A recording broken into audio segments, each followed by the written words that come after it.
get your sight? A man named Jesus gave me my sight back.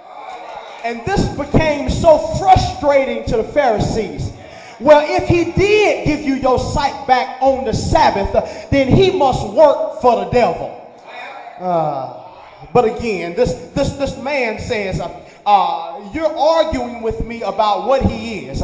He says something profound. He says, I don't know if he is what you say he is. The only thing I know is that I once was blind, but now I can see. So you can say whatever you want to say about Jesus. I don't know how I believe in him when I can't see him. I don't know how his red blood washes me white as snow. I don't know how he had the power to get off the cross, but he chose to stay on it. All I know is that I was blind, but now I see.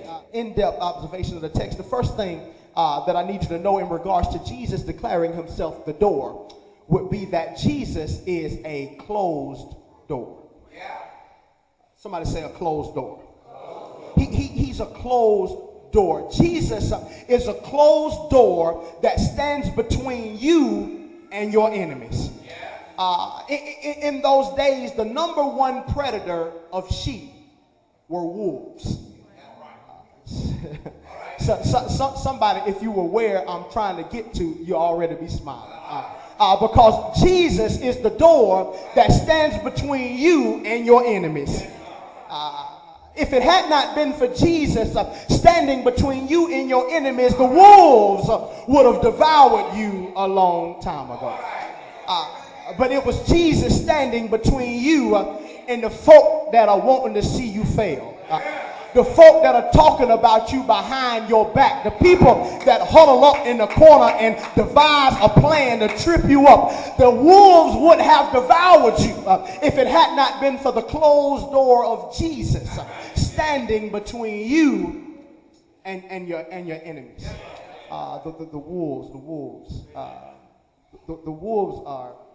are painted a certain way biblically, because wolves in the Bible are described to have a way of looking like sheep. That's right. The wolves have a way of looking like sheep. I hate to say it, but it's quite possible that you sitting beside a wolf.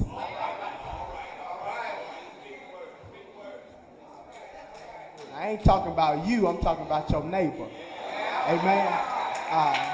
It's quite possible, because wolves are cunning and conniving, and they can sing solos, they can lead worship, they can preach, and you calling them, divulging all your information, and they just a wolf in sheep's clothing. He's a closed door with an open door policy.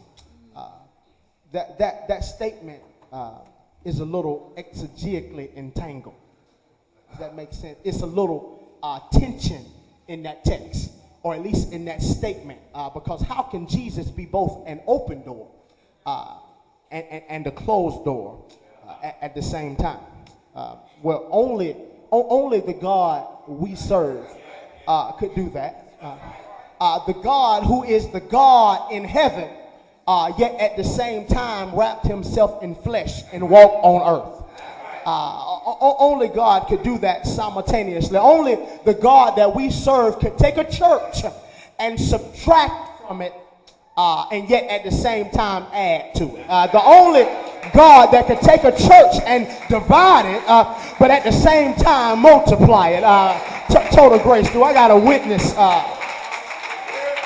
God, he's a closed door with an open door policy. That means that just can't anybody get to heaven. Yet at the same time, heaven is open to anybody.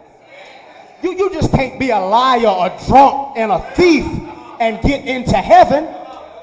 Yet at the same time, heaven is open to liars, drunks, and thieves.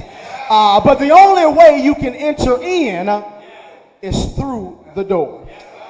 God is exclusive and inclusive At the same time you're going through your problems, Jesus was knocking at your door. When you were looking for a friend and it wasn't a friend to be found, Jesus was knocking at your door. When you were turning up a bottle, sitting on a bar stool, Jesus was knocking on your door. When you were jumping from bed to bed, seeking to find comfort in somebody else's arms, Jesus was knocking at your door.